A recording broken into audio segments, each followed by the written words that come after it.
Hey everybody, so today I'm just going to show you how I do my tie-dye effect. I played around with a lot of different techniques and I just found that this one was the one that worked best for me and that I liked the results of the most. So to get started, I like to only use 3 colors because if you use too many, you really start to run out of space while you're doing your little spirals in the center of your shape. It's hard to get those lines really thin. And I did start off, the first time I did one, I think I had 5 or 6 different colors, and by the time I got to the center, it was just kind of like a muddled mess. So I knocked it down to 3 colors, and I always choose colors that blend together. So each color is going to be touching. Now, when that happens with these 3 particular colors, I also get purple, I get orange, and I get green. So really I am getting 6 colors, but I'm only starting off with 3. Now the 3 secondary colors, they're not going to be very prominent. The sections of those colors are not going to be super thick. So it's not like the first one I tried, but I still really like the way that it comes out. Now, if you're going to choose colors, I recommend only putting colors next to each other that blend well. Otherwise, you could end up getting like a brown color. If you're, say for instance, like purple and orange, if you had those in your cutter next to each other and they kind of overlap, you're gonna get, not a so pretty color in between. And I will show you a couple. I think these are the only combinations that work, but there may be others that I missed, but I'm pretty sure out of the colors that I have, these are the only ones that work.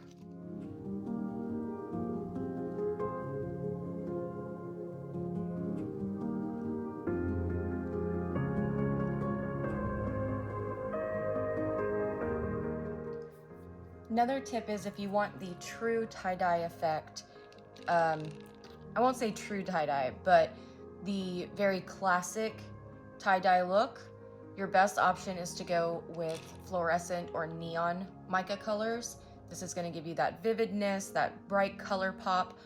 But as I always say, if you have other colors that you want to try, of course, always experiment. That's how some of my most favorite Freshies have come about, is just me experimenting. Of course, a lot of them have been fails as well, but I have come up with a lot of neat things trying something new out. As far as this one goes, I'm actually considering doing a pastel tie-dye to see how that would look. And then also I was thinking maybe like a fall color tie-dye effect. So like a olive green and an orange and a yellow, maybe a rust, those kind of colors, and give a cool tie-dye, a fall tie-dye effect. So getting started, I'm not going to separate any of this with foil or cards or anything. I'm gonna do it all free-handedly. And another thing that you want to make sure is that you have some white beads. So when I divided my colors, I filled my cutter, I separated the beads out into 3 separate cups equally, and then I took a tablespoon of my uncolored beads that I did not use to fill this, and I just put them in this cup and colored them white. Now I want to try to start my colors in equal spacing. So I've got 3, and I think starting one there, one here, and one there balances it out pretty well. It doesn't matter what color you start with or where you put it into the shape.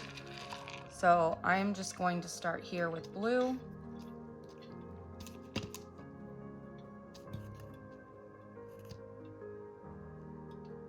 And I'm gonna bring this blue line, it's gonna kind of swirl around like this.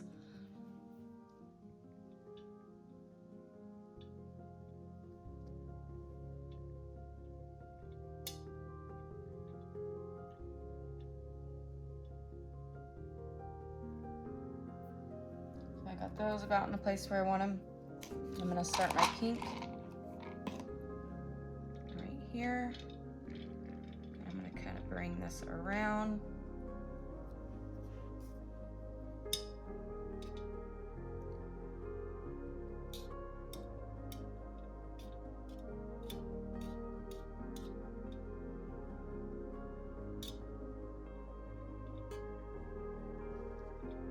gonna try to keep them out of the middle as much as possible.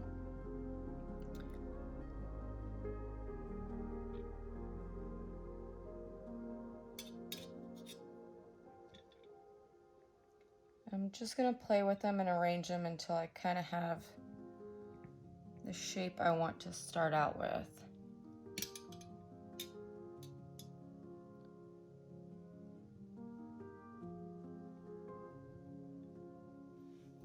And then I'm gonna bring the yellow in.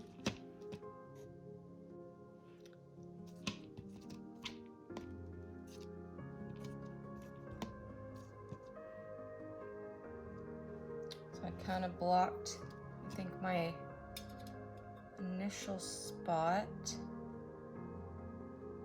which is fine. It doesn't, you know, like I said, we want some of the colors to bleed. I'm just trying to get a good baseline so I can see where my pattern's going to be.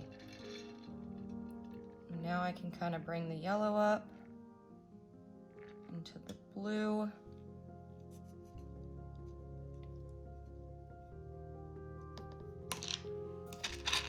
Bring my blue line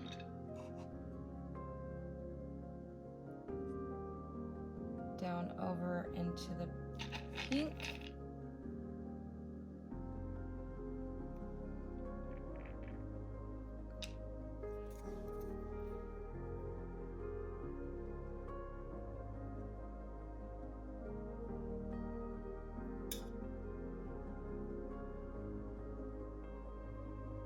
I don't want to do a real heavy layer right here because we still got to get some of the white beads down.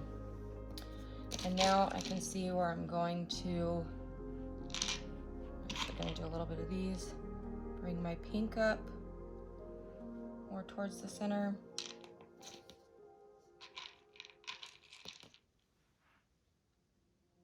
Bring my yellow down. And then I'm going to finish it off with the blue coming around to fill out the center.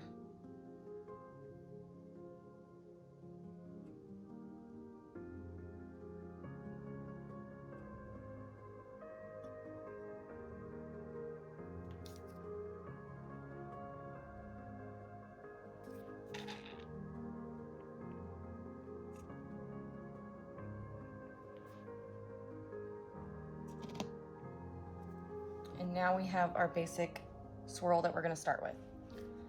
And now I'm gonna come through and I'm gonna separate the colors a little bit so that there's a few gaps here.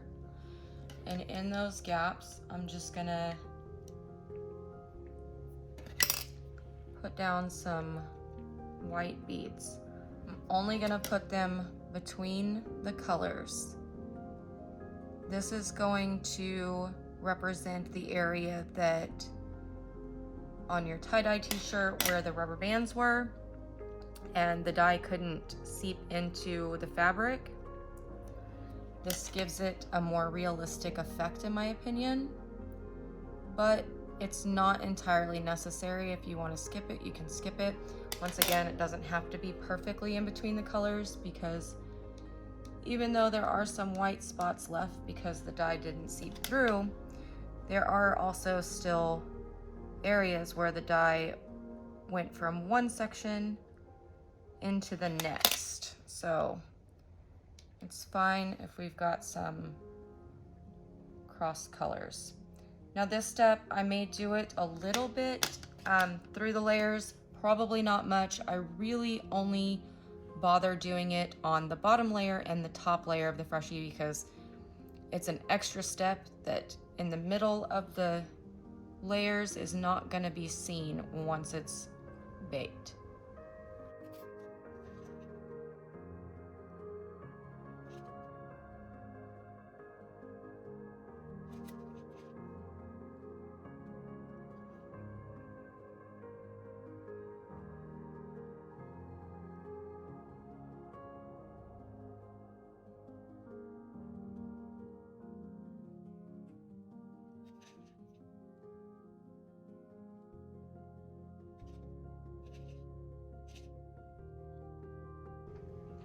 Okay, I think I got between all my colors there.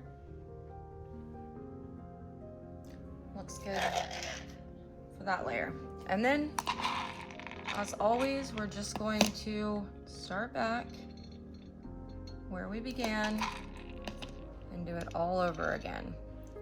And we're just gonna keep repeating the process until our layers are filled. I do like to go around the edges. Like instead of continuing this blue line, I did start the pink because I can build up a slight wall of the pink, so when I put the blue in, it's not going both over into the pink and into the yellow, hiding those lines. So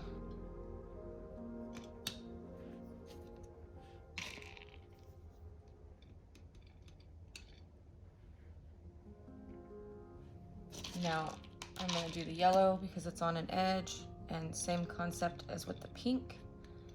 I just want to kind of make a wall where the beads aren't just going to roll wherever they want to. All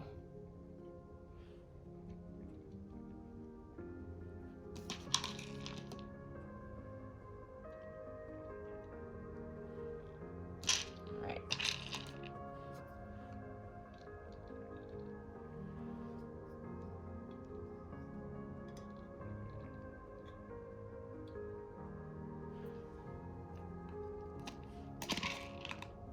And I just eyeball it and keep adding kind of evenly throughout the design.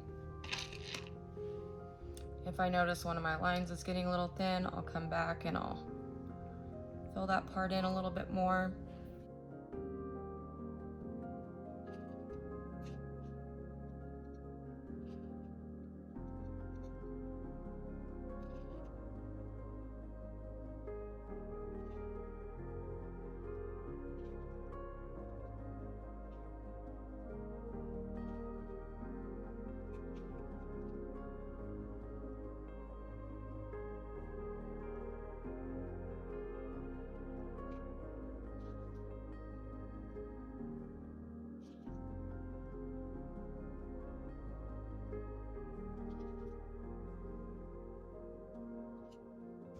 Okay, so at about this stage is where I like to add my nail. I've got enough beads in here that it will help hold it up, and I can get it in without having to wiggle it and kind of muddle the design, and I can kind of get an idea of what's happening on the bottom without shifting around too many of the beads to get it into place. If you wanted to add your hole after it was baked, you can do that. That's no problem. It's just that when the nail doesn't have anything to help hold it up, anytime you bump it, you know, trying to fill beads in, it falls over, and that gets frustrating after a while. So once again, just keep going in this same sequence, same process until you have it almost full.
Okay, so that looks good to me.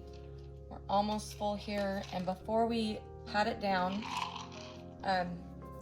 because there's like little hills, I don't know if you call them hills, but like raised areas in the center of the color, so it kind of puts a little valley in between each color. This is when we're going to come in and add our white beads to the top around to separate all of our colors again. And then once we have our white beads, we'll pat them down and it'll help them kind of spread and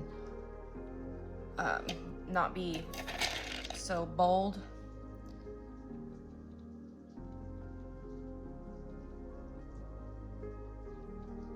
And there's no rhyme or reason to this. It doesn't have to be perfect.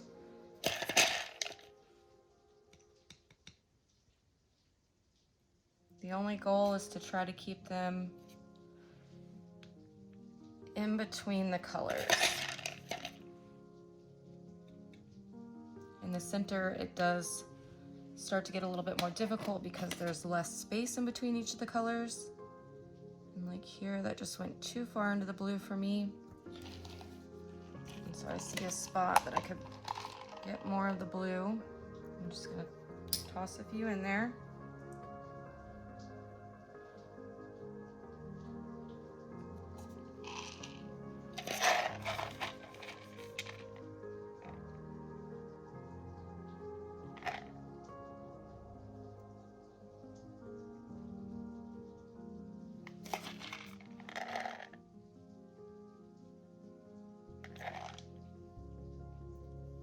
Okay, so I think I've got it between each of the colors. There are none that are not separated any longer. So I'm gonna say that's good. And then I'm just gonna take my little spoon and I'm gonna press everything down lightly so that I don't disturb the beads too much, but kind of get them to shift around, especially the white beads to separate from one another. So once again, they're not making a just straight solid line of white.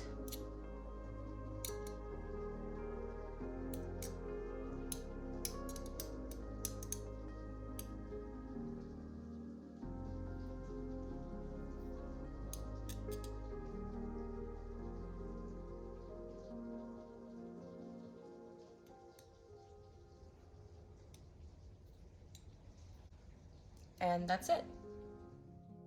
Here is the final result. I hope you all enjoyed this tutorial. If you did, please give this video a like. And of course, if you haven't already subscribed, go ahead and do that so you don't miss out on future tutorials. And as always, if you have any questions, leave those in the comments below. Thank you so much, guys.